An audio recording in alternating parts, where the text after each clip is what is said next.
Assalamualaikum warahmatullahi wabarakatuh. Alhamdulillah, salatu wassalamu ala rasulillah, amma ba'd.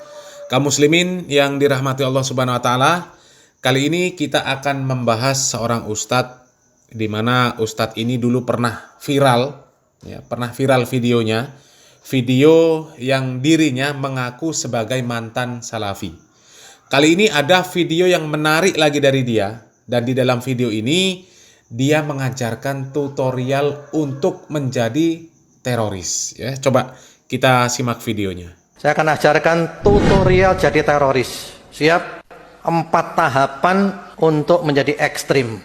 Yang pertama, wawasan harus sempit. Pokok ngaji dari satu sumber saja, baca satu sumber saja. Nggak boleh baca yang lain, nggak boleh denger yang lain. Iki tok pokoknya wis. Itu syarat utama. Yang kedua, nanti antum akan naik kelas menuju kekerasan dalam cara berpikir. Jadi cara berpikirnya antum keras.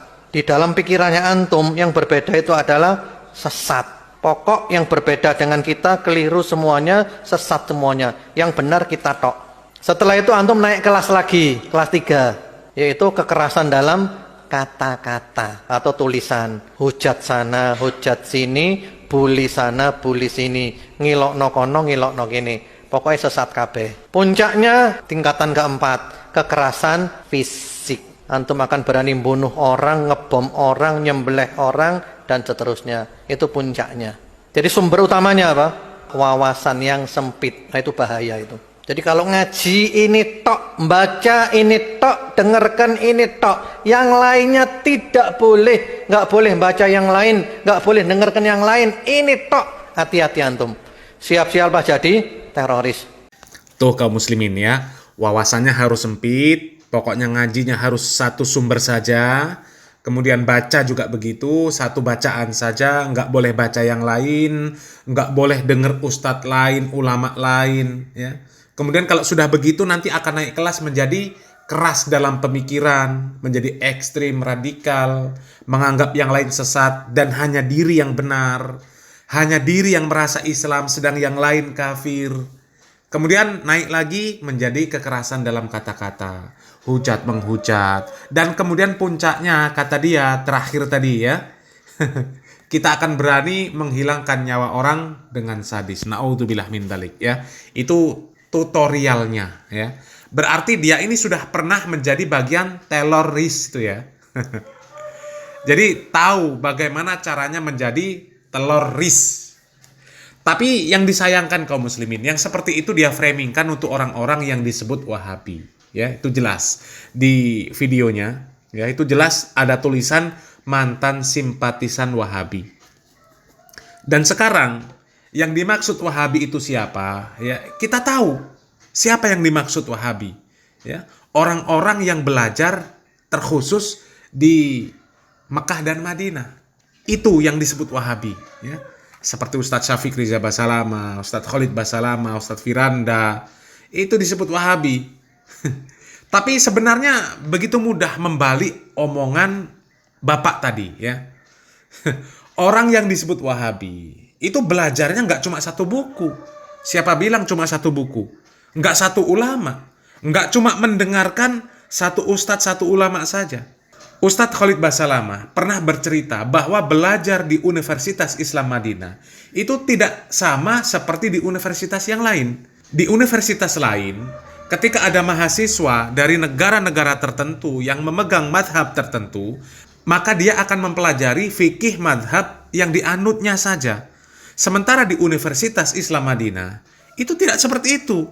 Setiap mahasiswa dari negara manapun, dari madhab manapun, mereka akan mempelajari fikih semua madhab. Sehingga hasanah keilmuan mereka lebih luas. Tidak hanya tahu ajaran satu madhab saja. Jadi jauh panggang dari api apa yang dikatakan oleh Bapak tadi. Ya.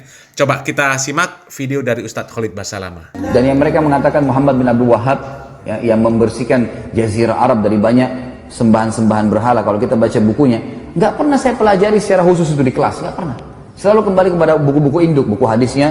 Kita dari tingkat 1 sampai tingkat 4 kuliah belajar dari Sahih Bukhari sampai Sunan Abi Daud, Tirmidzi, Nasai dan seterusnya. Kemudian juga buku tafsir kita pelajari tafsir Ibnu Katsir. Tafsir buku-buku induk semuanya. Nggak ada sesuatu yang dianggap asing atau baru. Saya malah terbalik, sebelumnya tahun 89 saya pernah di Kairo. Saya waktu di Al-Azhar malah saya temukan di sana, dan saya yakin teman-teman kalau ada yang pernah kuliah di sana tahu masalah itu. Itu kalau lagi mau belajar fikih misalnya, maka ditanya, siapa yang mazhab Syafi'i? Saya waktu itu sama sepupu saya angkat tangan. Silakan ke kelas sebelah. Gurunya sendiri. Siapa yang mazhab Maliki? Angkat tangan. Waktu itu orang-orang mazhab Maliki banyak teman-teman dari Afrika. Angkat tangan. Kelas sebelah, gurunya datang. Khusus materi fikih. Siapa yang mazhab Hanafi? Teman-teman dari Turki datang, pindah ke sana. Siapa yang mazhab Hambali? Oh, teman-teman dari Timur Tengah, banyak datang di situ. Jadi saya ini tidak pernah tahu Imam Malik, Imam Abu Hanifah, Imam Ahmad bilang apa. Yang saya tahu adalah Syafi'iyah. Bas, tidak ada yang tahu. Di Madinah beda sekali. Beda sekali. Dan waktu saya masih sekolah waktu itu, tentu saya tidak berbicara sekarang ya, saya bicara di masa saya. Mudah-mudahan sekarang jadi lebih baik. Tuh kaum muslimin, ya, itu bukti kalau orang-orang yang mereka sebut Wahabi itu tidak jumud, ya. Mereka belajar fikih 4 madhab, bukan 1 madhab saja. Jadi bapak tadi itu cuma menebar fitnah saja. Apalagi berikutnya tadi ya, yang katanya kalau sudah naik tingkat nanti akan mudah menyalahkan orang lain. Selain kelompoknya salah, selain dirinya salah, selain dirinya kafir, kata-katanya menjadi kasar, sampai bisa menghilangkan nyawa orang lain. La ilaha illallah. Coba ya, tidakkah bapak ini pernah mendengarkan video pentolan ormas yang mengatakan kalau NU itu agama? Ora NU neroko. Ora NU salah semua. Hah?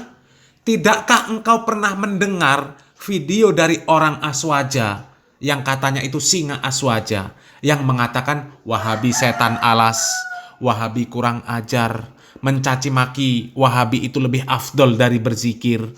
Tidakkah engkau pernah melihat pemberitaan di pesantren-pesantren yang di sana terjadi kasus asusila? Terjadi kasus hilang nyawa karena dihajar sama pengurus pesantren. Itu semua dari kelompok mana, Pak? Wahabi? Bukan. 100% Wahabi nggak ada yang seperti itu. Ya. Kalau Wahabi dinilai bodoh, nggak cerdas, nggak pinter, nggak apa-apa. Ya, memang kalian yang pinter, yang cerdas, luar biasa. Sampai-sampai kalian tahu orang gila saja itu wali. Ya. Sampai orang gila dianggap wali. Sampai membuat sholawatan, saking pinternya, saking cerdasnya, saking kreatifnya. Ya. Sholawatan bisa dikreasikan sambil joget-joget, campur baur laki-laki perempuan. Ya. Yang pakai musik. Wah, luar biasa pokoknya. Kalian memang cerdas. Ya. Cerdas, pintar, luar biasa. Tapi cerdas dan pintar dalam merusak syariat Islam. Salam waras, salam akal sehat, barakallahu fikum. Wassalamualaikum warahmatullahi wabarakatuh.